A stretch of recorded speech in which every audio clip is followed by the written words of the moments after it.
다 같이 일어나셔서 하나님의 임재 앞으로 나아가겠습니다. 기도 올립니다. 전능하시고 거룩하시고 사랑이 풍성하신 하나님, 1년 중에 가장 아름답고 조화롭고 풍성한 가을의 한복판에 저희들을 살아가게 하시고, 오늘 또 복된 성일 주 앞에 나와 예배할 수 있도록 불러주시니 감사합니다. 전 세계가 코로나로 두려워하고 우울증에 빠져있는 가운데서도 그 주님의 놀라운 사랑을 힘입어 우리의 마음속에 구원의 즐거움과 기쁨과 감사가 넘쳐나게 하시고, 오직 영과 진리로 예배드려 하나님을 기쁘시게 하는 복된 시간 되게 하옵소서. 감사드리며 예수님의 이름으로 간절히 기도하옵나이다. 아멘. 전능하사 천지를 만드신 하나님 아버지를 내가 믿사오며 그 외아들 우리 주 예수 그리스도를 믿사오니, 이는 성령으로 잉태하사 동정녀 마리아에게 나시고 본디오 빌라도에게 고난을 받으사 십자가에 못 박혀 죽으시고 장사한 지 사흘 만에 죽은 자 가운데서 다시 살아나시며 하늘에 오르사 하나님 우편에 앉아 계시다가 저리로서 산 자와 죽은 자를 심판하러 오시리라. 성령을 믿사오며 거룩한 공예와 성도가 서로 교통하는 것과 죄를 사하여 주시는 것과 몸이 다시 사는 것과 영원히 사는 것을 믿사옵나이다. 아멘. 자리에 앉으시기 바랍니다.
은혜가 풍성하신 하나님 아버지, 죄로 말미암아 죽을 수밖에 없는 저희들에게 십자가의 놀라운 사랑을 부어주셔서 죄의 사함을 받고 하나님의 자녀된 권세를 누리며 살아가게 하심에 감사를 드립니다.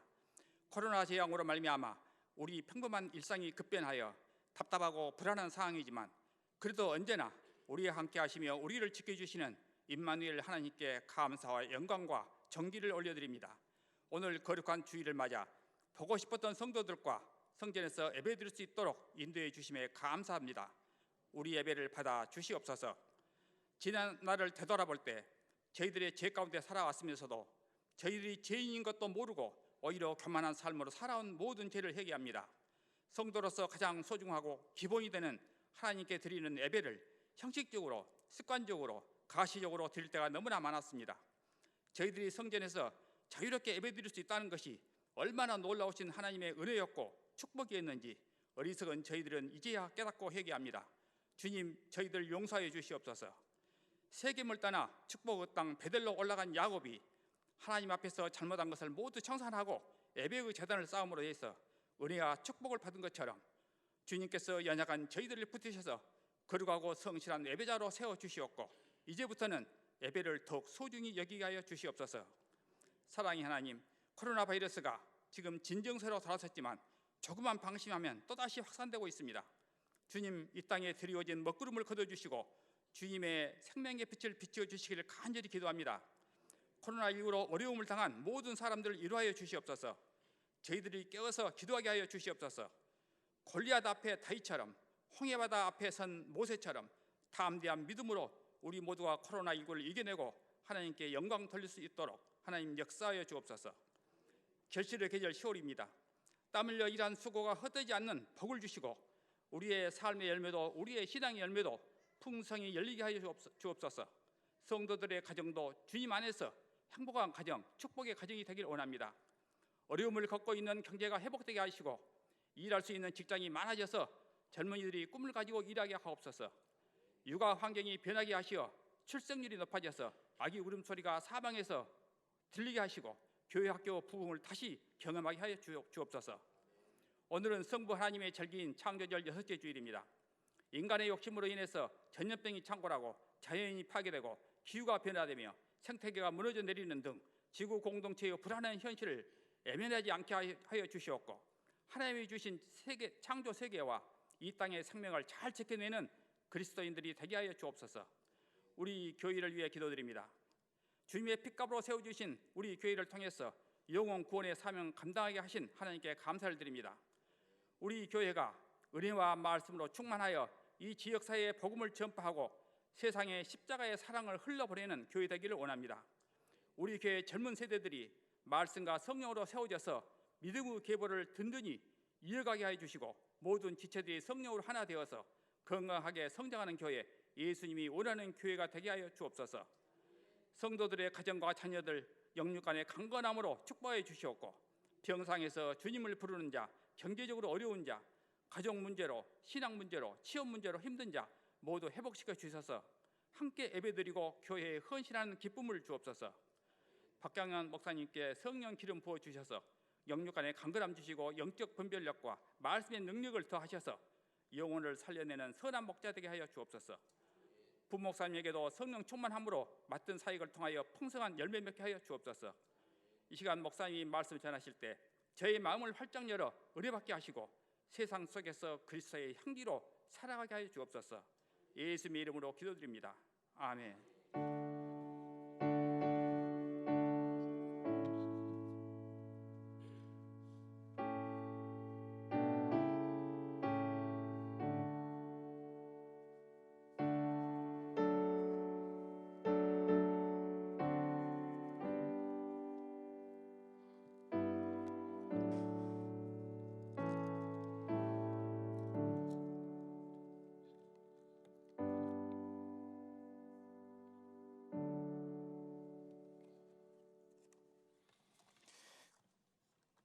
오늘 하나님께서 은혜 주실 말씀 이사야 53장 1절에서 12절 끝절까지입니다. 저와 여러분이 한 절씩 교독하겠습니다. 우리가 전한 것을 누가 믿었느냐? 여호와의 팔이 누구에게 나타났느냐?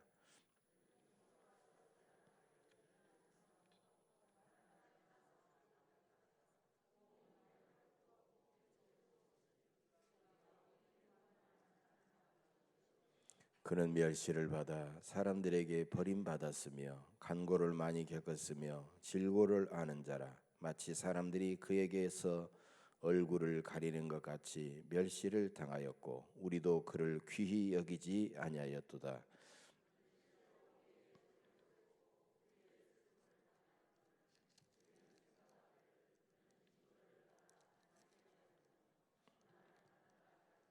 그가 찔림은 우리의 허물 때문이요 그가 상함은 우리의 죄악 때문이라. 그가 징계를 받음으로 우리는 평화를 누리고 그가 채찍에 맞음으로 우리는 나음을 받았도다.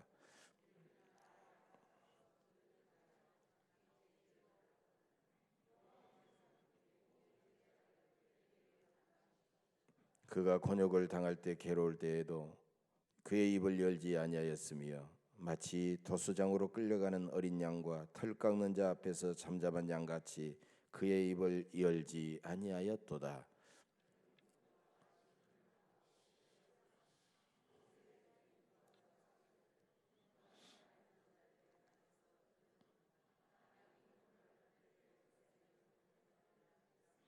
그는 강포를 행하지 아니하였고 그의 입에 거짓이 없었으나 그의 무덤이 악인들과 함께 있었으며 그가 죽은 후에 부자와 함께 있었도다.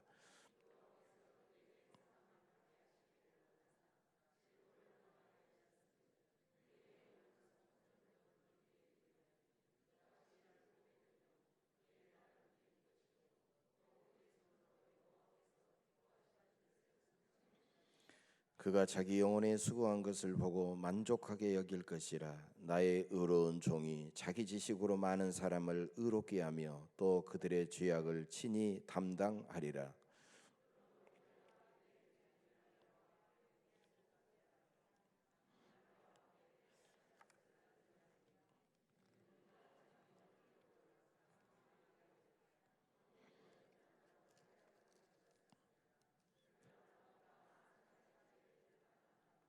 범죄자를 위하여 기도하였느니라. 아멘.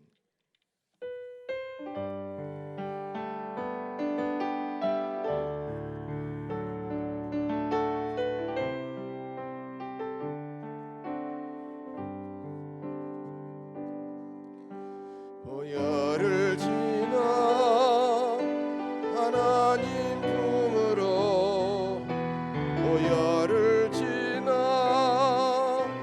아버지 품으로 보혈을 지나 하나님 품으로 한 걸음씩 나가네. 보혈을 지나 하나님 품으로 보혈을 지나 아버지 품으로 보혈을 지나 하나님 품으로 한 걸음씩 나가네. 존귀한 주 보혈이 내 영을 새롭게 하시네. 존귀한 주 보혈이 내 영을 새롭게 하네. 존귀한 주 보혈이 내 영을 새롭게 하시네. 존귀한 주 보혈이 내 영을 새롭게 하네.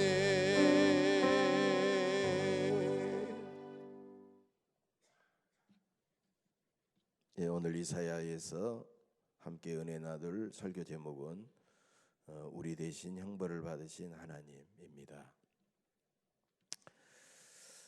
모든 사람이 물을 수 있는 세 가지 핵심적인 질문이 있는데, 그것은 첫째로 사람은 무엇인가? 즉 나에 대입해 보면 그럼 나는 누구인가? 라는 이런 질문이고요. 두 번째는 사람이 행복하고 영원히 살아야 되는데 그렇게 하지 못하죠. 사람에게 무엇이 문제인가? 즉 나는 왜 고통스럽고 불행한가? 세 번째로는 그러면 이 문제를 해결하기 위해서는 어떻게 해야 될 것인가? 즉 나는 어떻게 구원받고 행복해질 수 있는가?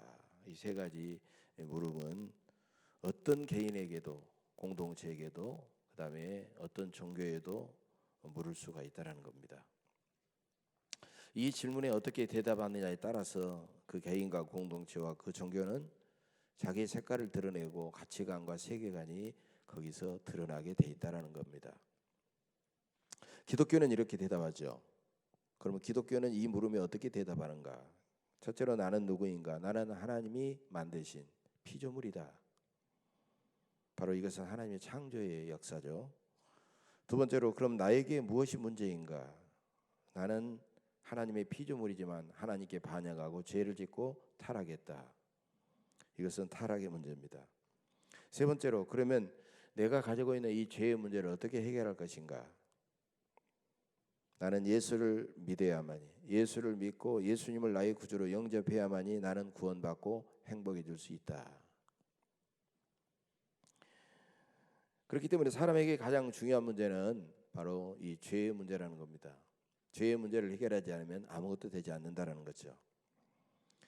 대부분의 다른 종교들, 불교라든가 힌두교라든가 다른 종교들에서는 사람이 구원받기 위해서는 구원의 길을 자기가 스스로 찾아가는 거예요. 그래서 자기가 선한 일을 많이 하고 자기가 신에게 무슨 공적을 쌓고 이런 일을 많이 해야만이 내가 왕생극락도 하고 천국에도 들어갈 수 있다라는 겁니다. 그러나 바로 그 길은 인간에게 도저히 불가능한 길이다라는 거예요. 그래서 우리 하나님께서는 오래전부터 사람을 그 죄악으로부터 구원하기 위하여 계획하고 계셨다는 겁니다. 그래서 오늘 본문은 사람을 향한 하나님의 구원 계획이 어떻게 구약에서부터 예언이 되어지고 또 신약에 와서 예수 그리스도를 통해서 이루어지는가를 우리에게 말씀해주고 있다는 겁니다. 오늘 본문 1절입니다. 우리가 전한 것을 누가 믿었느냐? 여호와의 팔이 누구에게 나타났느냐? 여기서 우리는 이사야 선지자를 비롯한 모든 선지자들을 말합니다. 일찍이 이사야를 비롯한 모든 선지자들은 예수 그리스도께서 이 땅에 오실 것이다, 우리의 구원자 예수 그리스도께서 이 땅에 오실 거다라고 예언했지만 많은 사람이 믿지를 않았어요. 그리고 막상 예수님께서 이 땅에 머물리고 오셨어도 그때도 예수님을 믿지를 않았어요. 다 예수님을 배척하고 예수님을 거부를 했습니다. 여러분, 예수님이 얼마나 많은 마음의 상처와 아픔을 겪으셨겠습니까? 그러나 예수님은 우리 인간을 구원하고 이 땅에 하나님께서 마지막 보내신 마지막 카드예요. 라스트 카드. 예? 예수님은 우리에게 영원한 생명이시고 예수님은 우리의 진리가 되신다는 것. 그런 예수님을 많은 사람이 배척하는 가운데 그런 예수님을 나의 구주로 믿는다고 하는 것이 기적이에요. 여러분, 이 땅에 많은 기적들이 있어요. 그러나 어떤 기적보다도 가장 큰 기적은 그 예수님을 나의 구주로 믿는 기적입니다. 우리는 그런 놀라운 기적에 성령께서 우리에게 은혜 주셔서 그런 놀라운 기적의 수혜자들이라는 겁니다. 2절입니다. 그래서 지금부터 이루어지는 모든 1절부터 시작해서 계속 이루어지는 것은 바로 예수님에 대한 말씀입니다. 그는 주 앞에서 자라나기를 연한 순 같고 마른 땅에서 나온 뿌리 같아서 고운 모양도 없고 풍채도 없은즉 우리가 보기에 흠모할 만한 아름다운 것이 없도다. 이것은 예수님의 지극히 평범하고 순수한 모습을 말해주고 있어요. 우리가 여러분, 예수님이 뭐 옛날에 사진 찍어놓은 것도 아니고 많은 사람들이 예수님을 사랑하는 마음으로 막 서양인처럼 막 코도 오똑하고 막 머리도 치렁치렁하고 막 그다음에 뒤에는 막 아우라가 이렇게 있잖아요. 그런 모습으로 그냥 예수님하고 그 앞에 막 또 합장하고 막 예수님 이렇게 사모하고, 그건 그들의 그 화가들의 신앙 고백이지 그것이 예수님의 진짜 모습은 아니죠. 실제로는 대단히 평범하고 순수한 모습. 예수님은 목수의 아들로 태어나서 목수일에 지치고 검게 그을린 피부를 가진 시골의 한 청년에 불과했다는 거예요. 그래서 육신의 눈으로만이 예수님을 보는 것이 아니라 우리가 영의 눈으로 예수님을 봐야만이 진실로 예수님을 내가 볼 수가 있다는 거예요. 이처럼 예수님의 이 아름다움은 사람들 눈에 감춰져 있었다는 겁니다. 그래서 예수님을 그들은 배척할 수밖에 없었어요. 3절이죠. 그는 멸시를 받아 사람들에게 버림받았으며 강고를 많이 겪었으며 질고를 아는 자라. 마치 사람들이 그에게서 얼굴을 가리는 것 같이 멸시를 당하였고 우리도 그를 귀히 여기지 아니하였도다. 여러분 멸시받아 보셨어요? 멸시. 네? 정말 멸시받은 것처럼 큰 아픔과 상처는 없죠. 사람들이 여러 가지 돈이 없다고, 못 배웠다고, 또 인종이 다르다고 사람들이 따돌리고 멸시를 당한 그 상처는 헤아릴 수 없는, 평생 동안 그 상처는 그의 가슴에 남아 있어요. 그는 간고를 많이 겪었으며 질고를 아는 자라. 이 간고와 질고는 바로 예수님께서 겪으신 모든 고통과 치욕과 슬픔과 그 모든 것을 말하는 거예요. 그러므로 예수님은 우리의 고통과 치욕과 슬픔을 예수님은 다 알고 계신다는 거예요. 그 고통과 치욕과 슬픔을 다 겪으시기 때문에 우리의 중심을 깨뜨려 보신 예수님께서 왜 그걸 모르시겠느냐는 거예요. 또 마치 사람들이 그에게서 얼굴을 가리는 것 같았다라고 말하고 있지요. 이것은 그 당시 나병 환자들을 바라보는 사람들의 모습이에요. 우리 배너라는 영화에서도 보면 그 배너의 어머니와 누이 동생이 나병이 걸려가지고 나오니까 사람들이 하면서 막 두 손으로 얼굴을 가리고 막 고개를 돌리면서 막 부정하다고 막 가라고 막 이렇게 하잖아요. 예수님이 이처럼 사람들에게 온갖 멸시와 배척과 고통과 치욕과 슬픔을 다 당하셨다는 것입니다. 그래서 본문 4절에 봅시다. 그는 실로 우리의 질고를 지고 우리의 슬픔을 당하였거늘 우리는 생각하기를 그는 징벌을 받아 하나님께 맞으며 고난을 당한다 하였노라. 그 당시 사람들은 율법에 따라서 마땅히 자기가 지은 죄악 때문에 그는 마땅히 받아야 될 형벌을 받고 있다라고 그렇게 생각했다라는 거예요. 의당 자기가 지은 죄를 자기가 지금 받고 있다라고 생각했다는 거예요. 그러나 이사야 선지자는 5절에서 그 고난을 전혀 새롭게 해석하고 있는 것입니다. 이것이 바로 5절에 나와 있죠. 그가 찔림은 우리의 허물 때문이요 그가 상함은 우리의 죄악 때문이라. 그가 징계를 맞음으로 우리는 평화를 누리고 그가 채찍에 맞음으로 우리는 나음을 받았도다. 예수님이 고난 받으신 이유는 자신의 허물과 죄악 때문이 아니라 바로 우리들의 죄악과 허물 때문이라는 것입니다. 예수님이 채찍에 맞음으로 우리는 온갖 마음의 질병과 그 육신의 질병으로부터 나음을 받았습니다. 예수님은 우리 허물투성이 우리의 허물로 인해서 예수님은 대신 상처투성이가 되었고 우리는 그분이 흘리신 보혈로 그 모든 상처를 깨끗이 씻고 나음을 받았다는 것입니다. 그러면 바로 예수님이 우리를 위해서 그렇게 흘렸는데 그럼 우리는 누구냐? 우리가 누구냐? 이게 6절에 나와 있잖아요. 우리는 다 양 같아서 그릇 행하여 각기 제 길로 갔거늘 여호와께서는 우리 모두의 죄악을 그에게 담당시키셨도다. 여러분 우리 모두는 누굽니까? 바로 우리의 자화상 우리의 모습을 보게 하신 거예요. 우리는 다 양과 같아서 그릇 행하고 각기 제 길로 가버린 사람들이, 우리는 모두 이렇게도 정말 형편없는 그런 존재들이라는 겁니다. 그렇게 목자를 잃어버린 양들은 그 순간 그들의 운명은 뻔합니다. 가시덤불에 걸리듯이 낭떠러지에 떨어지든지 맹수에게 잡혀서 먹이가 되든지 그들은 도저히 안전과 생명을 보장받을 수가 없다는 거예요. 하나님을 떠나버린 영혼은 사탄의 마비되어 그들의 올무에 걸려들고 그들의 유혹에 넘어지고 그들에서 살다가 방황하다가 멸망하고 만다는 것이에요. 하나님의 심판은 도저히 면할 수가 없다는 것입니다. 그래서 하나님께서 그런 우리들의 본래의 모습을 아시고 우리 모두의 죄악을 사랑하는 예수님께 다 담당시켜 버리셨다는 겁니다. 우리의 죄값을 예수님께서 우리 대신 치르게 하셨습니다. 바로 이것이 대속입니다. 대속, 대신 갚아주시는 것이죠.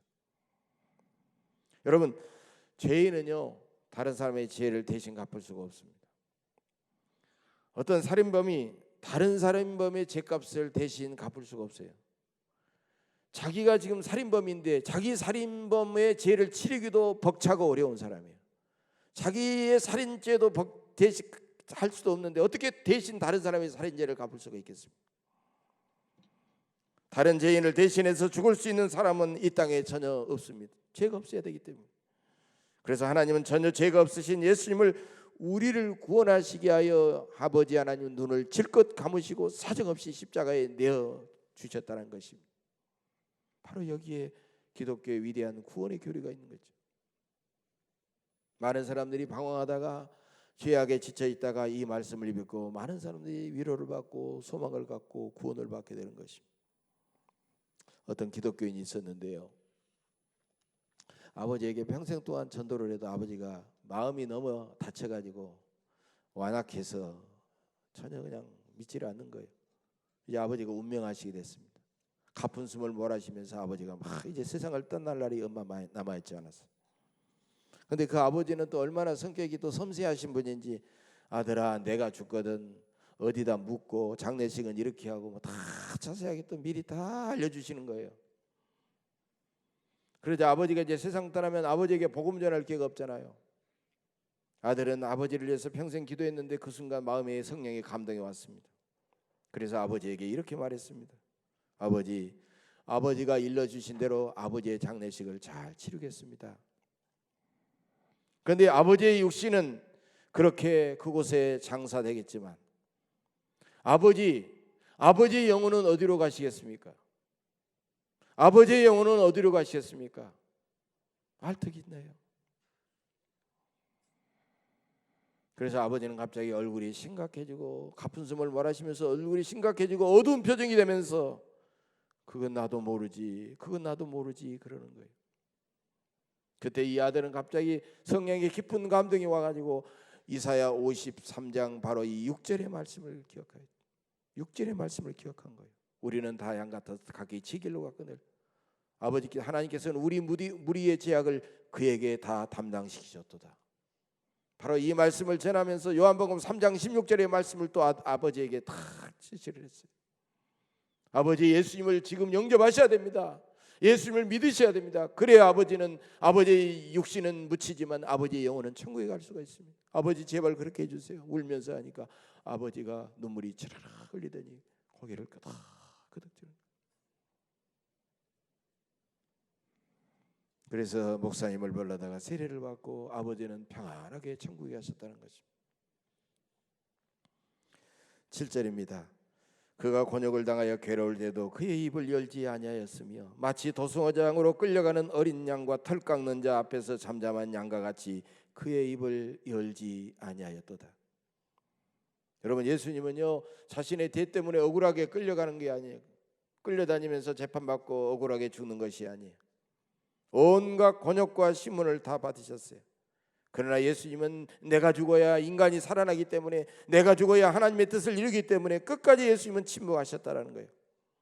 여러분, 사람에게는요 자기 방어 본능이 있어요. 그래서 뭔가 사람들이 공격하면 그걸 맞지 않으려고 하고 오히려 그 사람에게 내가 다시 거꾸로 막 공격하고 이런 자기 방어 본능이 있거든요. 예수님도 인간이기 때문에 그런 본능이 왜 없겠어요? 그러나 예수님은 말이 되지 않는 말로 너무나도 억울한 일을 당하고 그런 일을 거짓 증인을 세워서 자신에게 침뱉고 뺨을 때리고 온갖 어려운 일을 당했어도 끝까지 예수님은 참고 온유하고 겸손하고 끝까지 침묵하셨다는 것입니다. 그 사명 때문에, 우리를 너무나도 사랑하시기 때문에.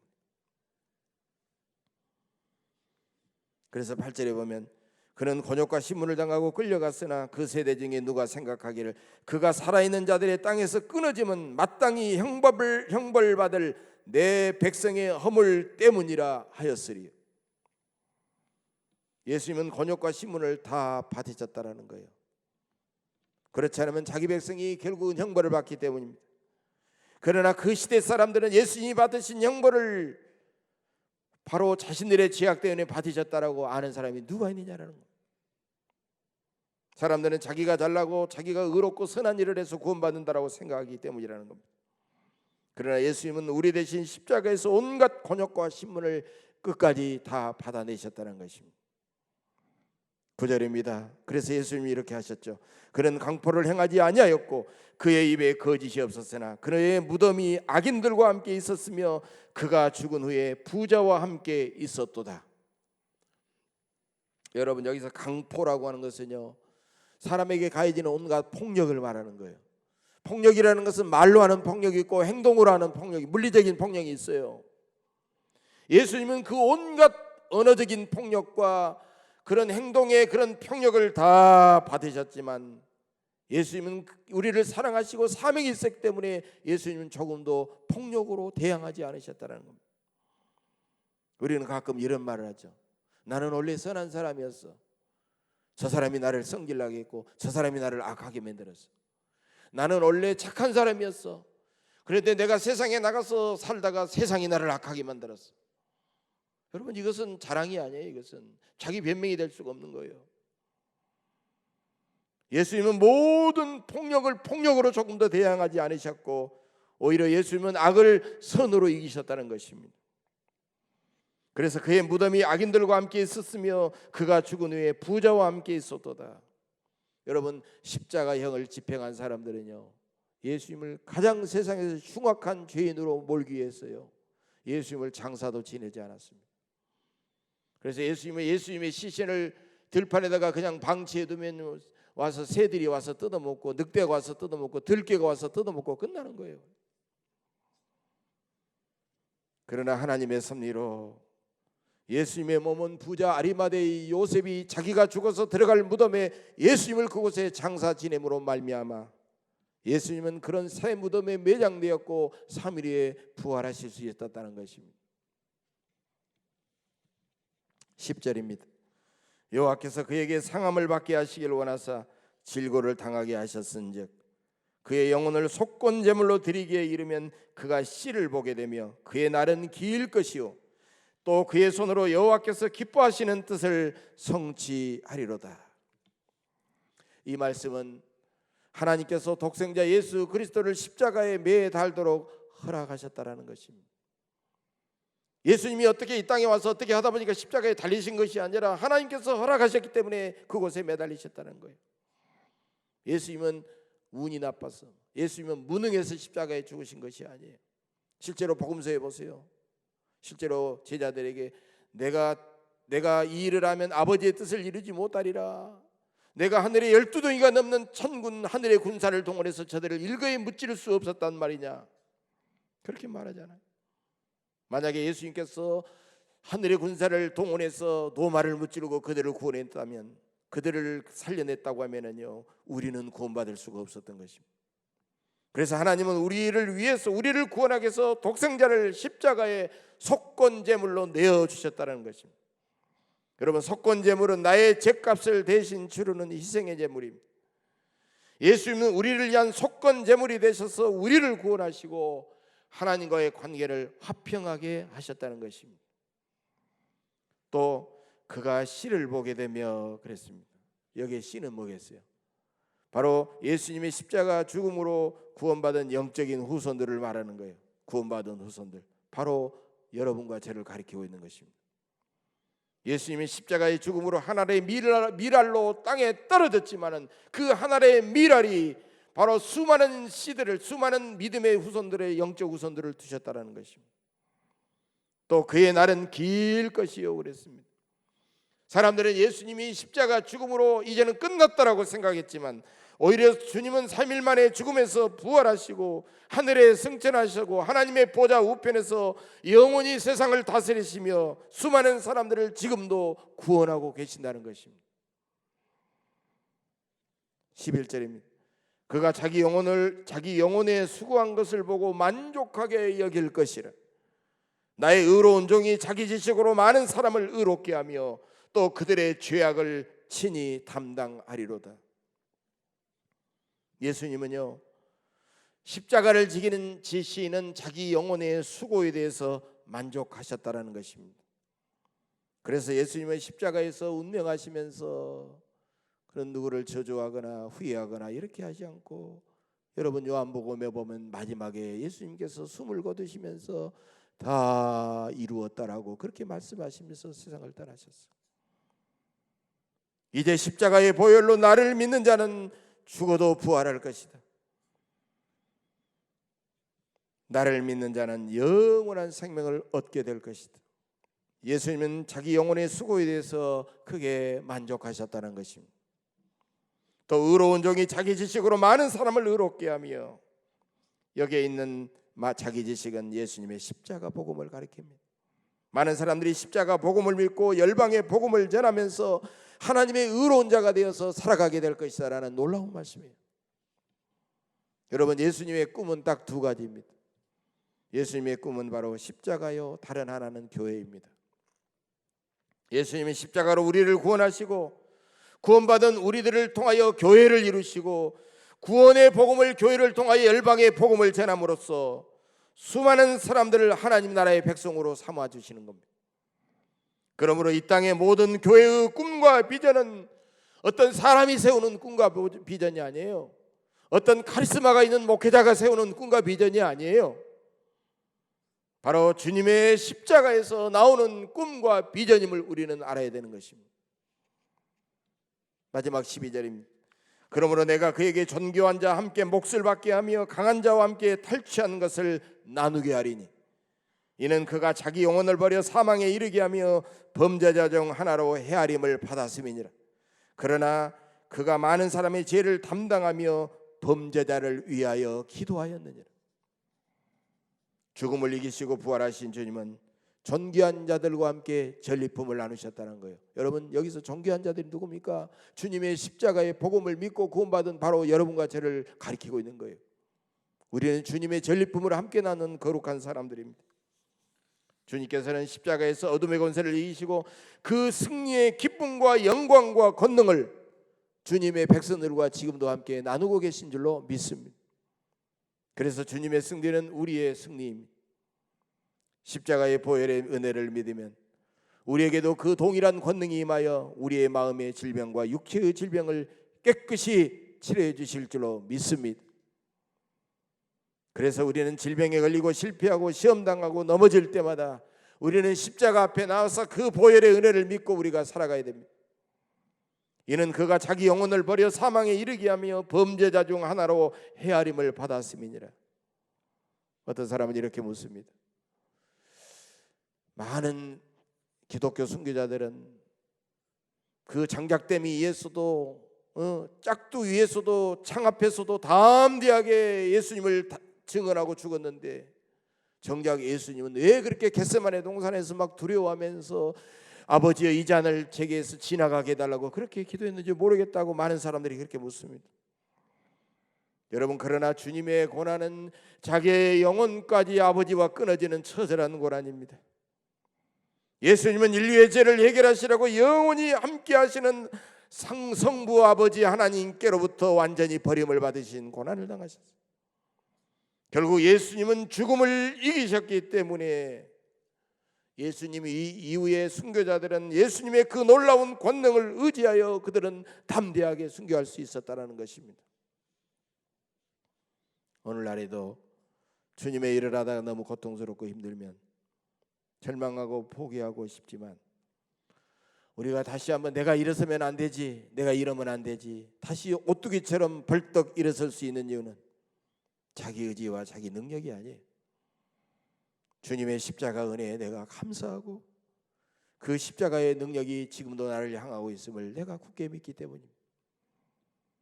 그러나 그가 많은 사람의 죄를 담당하며 범죄자를 위하여 기도하였느니라.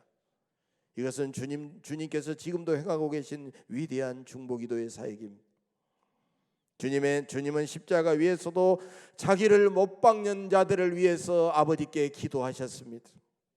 그 첫 번째 중보기도의 열매가 십자가 처형을 집행했던 로마의 백부장입니다. 로마의 백부장은 예수님의 십자가 처형을 보고 예수님께서 천둥 번개와 함께 자기들을 향하여 눈물로 기도하시고 운명하시는 그 모습을 보고 그 십자가 백부장은 깜짝 놀라고 감동하시면서 이 사람은 진실로 하나님의 아들이었도다라고 그는 고백하잖아요. 그 다음에는 예수님을 부인했던 베드로가 다시 한번 주님 앞에 돌아와서 주님을 향하여 3번이나 사랑을 고백하고 위대한 권능의 사도가 되었습니다. 그 다음엔 교회를 받게 했던 청년 사울이 스데반 순교의 증인이 되었지만은 예수님을 만난 다음에 변화되어 위대한 이방인의 사도가 되지 않습니까? 지난 2000년간 예수님의 이 위대한 중보기도로 인해서 수많은 사람들이 하나님 앞에 다 돌아오고 있습니다. 지금도 예수님의 기도는 우리와 세계 열방을 향하여 지금도 계속 드려지고 계십니다. 우리도 마땅히 이 땅의 교회와 우리 민족과 나라와 세계 열방이 다 하나님 앞에 돌아올 수 있도록 우리는 끊임없이 기도해야 됩니다. 세계 열방이 전쟁을 그치고 하나님께서 주시는 위대한 평화를 누릴 수 있도록 우리는 하나님 앞에 기도해야 됩니다. 온 세계에 가난하고 연약한 사람들이 하나님을 믿고 하나님의 자녀가 되고 그들이 진정으로 사람답게 살아갈 수 있도록 우리는 예수님처럼 기도해야 됩니다. 사랑하는 교회 여러분, 예수님은 죄인인 우리를 십자가의 은혜로 구원해 주셨습니다. 그래서 우리는 빚진 사람들입니다. 독생자를 내어주신 아버지 하나님께 빚지고 십자가에 달리신 예수님께 우리는 빚졌습니다. 여러분, 신앙생활이 무엇입니까? 신앙생활은 교회의 방침대로 어떤 일을 내가 의무적으로 행하는 것이 아니에요. 나는 하기 싫지만 다른 사람 눈치 보고 체면상 이리저리 끌려다니는 생활이 아니에요. 신앙생활은 하나님 아버지께 빚진 마음을 품고 살아가는 생활입니다. 영원히 멸망할 수밖에 없는 우리를 십자가의 보혈로 구원해 주신 하나님 아버지의 은혜에 항상 기뻐하고 눈물로 감사하며 내 인생의 전부를 하나님 앞에 드리고 오직 내가 살아있는 동안 하나님을 감동시키며 하나님을 기쁘게 해드리는 생활이 바로 우리의 신앙생활이라는 것입니다. 그래서 이 은혜를 알았던 사도 바울은 얼마나 그가 하나님 앞에 가슴을 치며 회개하며 그는 수많은 이방의 성도들에게 자신의 신앙생활을 이렇게 고백하고 있습니다. 그게 바로 고린도후서 5장 15절의 말씀이에요. 고린도후서 5장 15절. 그가 모든 사람을 대신하여 죽으심은 살아있는 자들로 하여금 다시는 그들 자신을 위하여 살지 않고 오직 그들을 대신하여 죽었다가 다시 살아나신 이를 위하여 살게 하려 하심이라. 다시 한번 봉독합니다. 그가 모든 사람을 대신하여 죽으심은 살아있는 자들로 하여금, 바로 우리들이죠, 다시는 그들 자신을 위하여 살지 않고 오직 그들을 대신하여 죽었다가 다시 살아나신 이 바로 예수 그리스도를 위하여 살게 하려 하심이라. 사랑하는 여러분, 이제 주님의 십자가를 묵상하며 살아가십시다. 나를 위해 죽으신 주님께 빚진 자의 심정으로 열심히 예배하면서 살아가십시다. 주님께서 피 흘려 세우신 주의 몸된 예언교회를 위해서 더 충성하며 살아가십시다. 나와 함께 구원받은 이웃, 내가 복음 전에서 구원받을 우리의 이웃들을 뜨겁게 사랑하며 사십시다. 열심히 복음을 전파하며 사십시다. 주님께서 명하신 땅끝까지 복음을 전하라고 하였으니 우리가 저 땅끝까지 나가서 복음을 전하여 이 땅에 하나님 나라를 이루는 주님의 일꾼들이 되십시다. 그래서 이 귀한 믿음을 가지고 날마다 주 안에서 승리하며 아름답게 살아가시는 여러분들의 삶이 되시기를 주의 이름으로 간절히 축복합니다. 기도하겠습니다. 은혜와 진리의 아버지 하나님, 오늘 말씀을 통하여 우리가 율법과 정죄와 증오가 가득한 세상을 주님의 십자가의 복음으로 이기게 하시니 감사합니다. 언제 어디서나 이렇게 부족하고 추한 나를 위해 십자가 지신 주님의 그 놀라운 은혜만 기억하며 그 은혜로 항상 승리하게 하옵소서. 그래서 우리 예언에 속한 모든 성도들이 가는 곳마다 수많은 영혼들이 변화되고 저들의 상처와 질병이 치유되어 하나님께 쓰임받고 영광 돌리는 복된 역사만 일어나게 하옵소서. 감사드리며 예수님의 이름으로 간절히 기도하옵나이다. 아멘.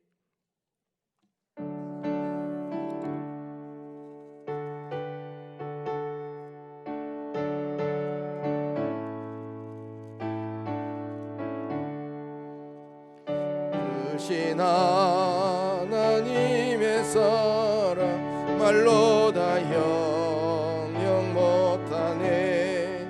저 높고 높은 별을 넘어 이 낮고 낮은 땅 위에 죄범한 영혼 구하려 그 아들 보내사 화목제물 삼으시고 죄 용서하셨네.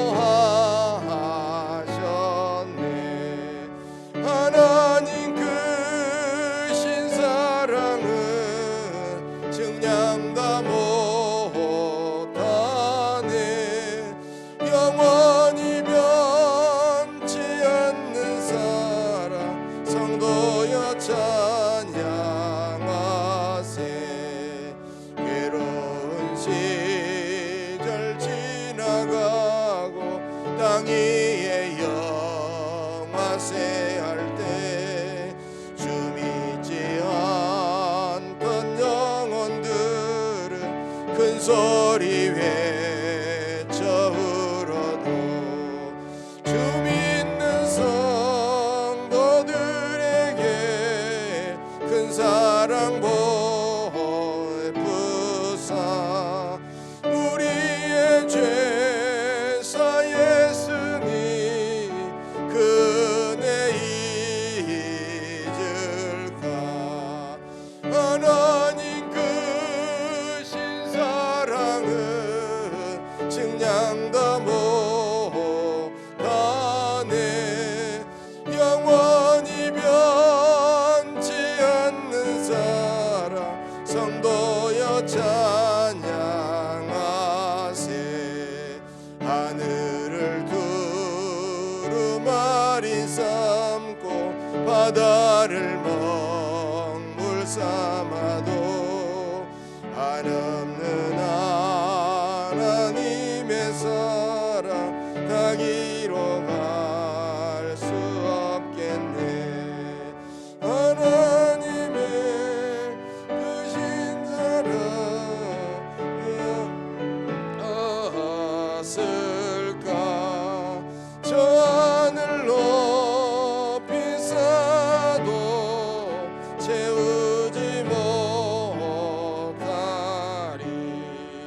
하나님 크신 사랑은 증량 다 못하네.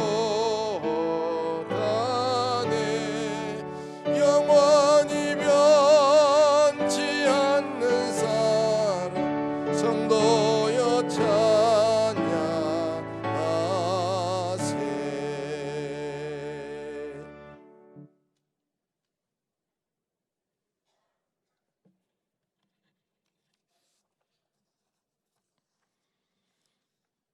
거룩하시고 자비로우신 하나님 아버지, 오늘 복된 주일 은혜를 사모하는 저희들에게 귀한 말씀의 은혜를 내려주시니 감사합니다.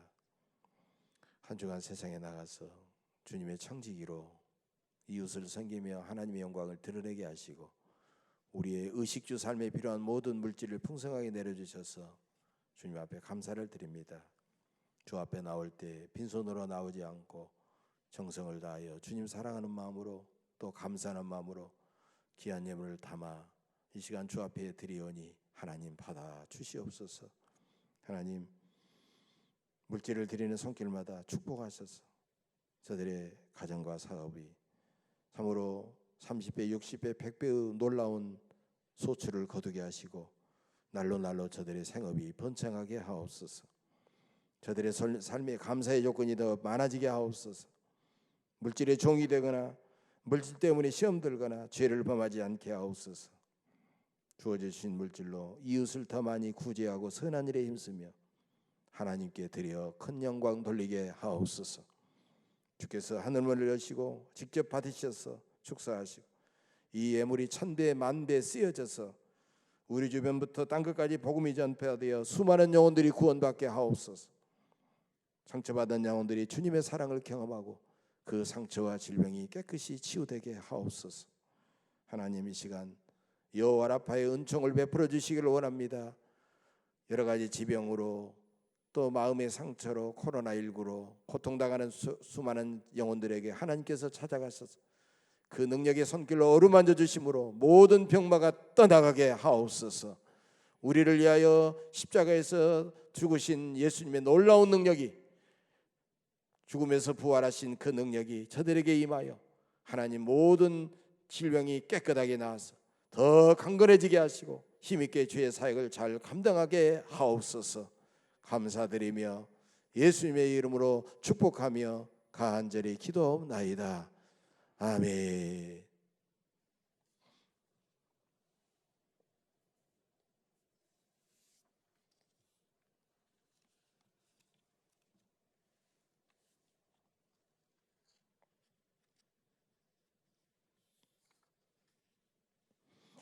예, 오랜만에 우리 입교식 하겠습니다. 아이 입교식.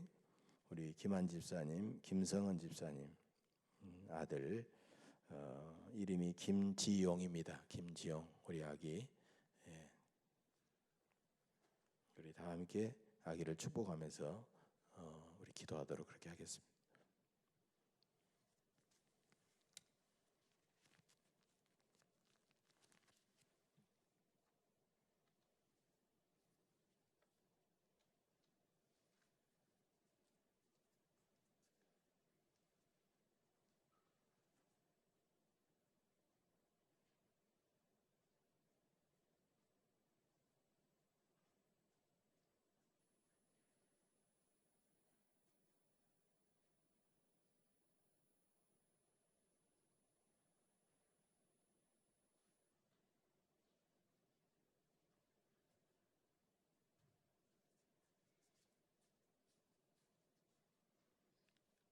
하나님, 귀한 생명 우리 지용이 이 세상에 태어나 이렇게 건강하게 잘 자라게 하시고 처음으로 주의 성전의 뜰을 밟고 주님 앞에 이렇게 예배를 드렸습니다. 우리 지용이가 우리 예수님처럼 날마다 키가 쑥쑥 자라고 영육간에 강건해지고 지혜와 명철이 충만하게 하시고 하나님과 부모님과 사람들에게 지극한 사랑을 받게 하시며 또 지영이도 수많은 영혼들을 사랑하며 하나님의 은혜가 충만한 귀한 아들로 성장하게 하옵소서. 특별히 김한 집사님, 김성은 집사님에게 큰 믿음 주셔서 우리 지용이를 기도하며 말씀을 먹이며 잘 양육할 수 있도록 저들에게 큰 은혜 주시고 아버지 경제적으로도 풍성해져서 이웃을 도우며 선한 일에 힘쓰는 복된 믿음의 가정이 되게 하여 주옵소서. 장차 우리 지영이가 잘 자라나서 주의 몸된 교회와 하나님 나라의 큰 일꾼이 되도록 축복해 주시옵소서. 지금부터 함께 하셔서 아버지 온갖 질병과 사고와 재앙과 어려움으로부터 항상 주님이 방패가 되어 주시고 산성이 되어 주시옵소서. 함께 해 주실 줄로 믿사옵고 감사드리며 예수님의 이름으로 축복하며 간절히 기도하옵나이다. 아멘.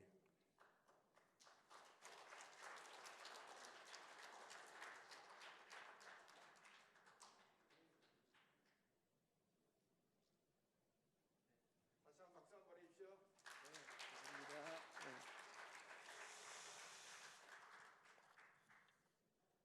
예, 오랜만에 우리 귀한 분이 이렇게 또 교인으로 등록해 주셨습니다.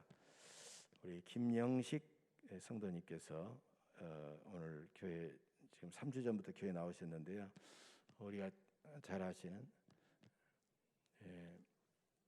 김영순 집사님 바로 이제 오빠가 되십니다. 예, 앞에 앉아 계시는데 잠깐만 한번 뒤에 돌아오셨 앞에 잠깐 나오시죠. 자, 교인 이제 되셨으니까 마스크 한 10초만 벗어도 됩니다. 이런 분입니다. 아이고 자, 우리 인사하실 때 박수로 보내주시기 바랍니다. 인사하겠습니다. 감사합니다. 생각 기도하겠습니다. 하나님, 김명식 당신의 아들입니다. 하나님, 세상에서 여러 가지 일에 열심을 다하게 하시다가 그 은혜를 알고 깨닫게 하셔서 먼저 구원받은 우리 김영순 집사님을 통해서 오빠를 이렇게 교회로 불러주시고 열심히 예배 참석해서 은혜 받게 하시니 감사합니다. 이제는 주님의 아들이 되었사오니 성령께서 늘 붙들어 주셔서 세상의 죄악된 길로 가지 않고 날마다 믿음 안에 승리할 수 있도록 도와주시기를 원합니다. 건강도 주시고 지혜도 주시고 무엇보다도 금과 같은 믿음 주셔서 하나님을 아버지라고 부르며 늘 날마다 승리하게 하옵소서. 축복해 주시옵소서. 그의 가족들도 지켜주시고 인도해 주옵소서. 감사드리며 예수님의 이름으로 축복하며 기도하옵나이다. 아멘. 당분간 오늘까지 사회적 거리두기 2단계입니다. 광주가 지금 13일째 확진자가 지역 감염자가 없기 때문에 아마 오늘 회의를 해서 1단계로 낮춘다라는 그런 이야기도 있습니다만 어떻게 될지 모르겠습니다. 그러나 당분간 2단계 방역 지침에 따라서 본당에서 50명이 채워지면 각 부속실로 흩어져서 예배를 드립니다. 오늘 또 예배실 부속실로 흩어져 예배 드리신 분들이 계시는데 대단히 감사합니다. 어린이와 중고등부 주일 예배도 당분간 카카오톡 채널을 통해서 예배 자료를 통해서 드릴 수 있도록 우리 어르신들과 부모님께서 지도해 주시고요. 코로나 방역 지침도 철저하게 지켜주시면 고맙겠습니다. 얼굴은 자주 잘 만나지 못하지만 전화상으로라도 SNS나 휴전화상으로라도 자주 특별히 구역장님과 우리 구역 임원들을 중심으로 교우들에게 자주 안부 인사 묻고 또 친교를 수시로 나눠주시면 대단히 고맙겠습니다. 대입수능 수험생을 위한 중보기도 12월 3일에 있는데 우리 교회에서 박지명 그다음에 박세훈 두 학생이 보게 됩니다. 또 일가 친지들도 수험생이 있을 텐데 여러분께서 기도 잘 해주시면 고맙겠습니다. 예배 마치고 잠깐 권사회 모임이 이제 본당에서 있는데 권사회 모임도 사회적 거리두기 이렇게 하셔서 띄엄띄엄 앉으셔서 권사회 모임을 가졌으면 대단히 좋겠습니다.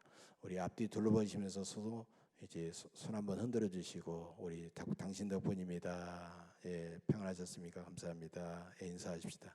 예, 감사합니다. 예, 다 같이 기립하시겠습니다.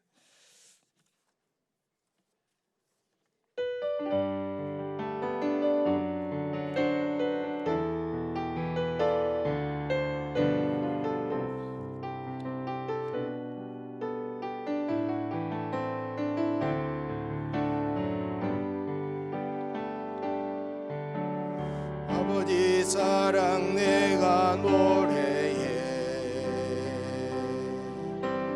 아버지 은혜 내가 노래해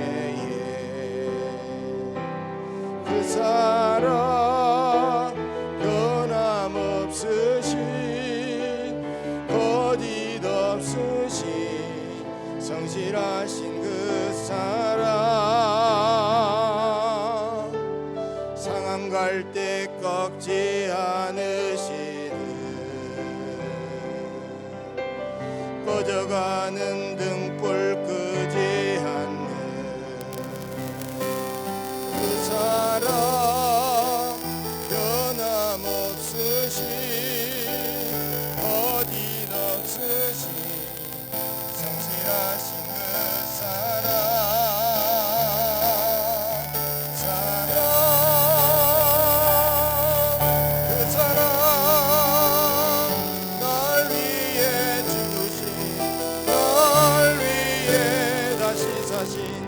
예수 그리스도 다시 오실 그 사랑 죽음도 생명도 천사도 하늘의 어떤 권세도 끊을 수 없는 영원한 그 사랑 예수 그 사랑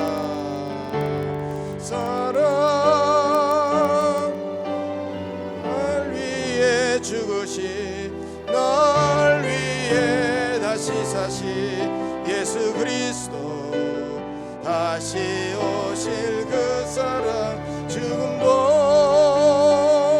생명도 천사도 하늘의 어떤 권세도 끊을 수 없는 영원한 그 사랑 예수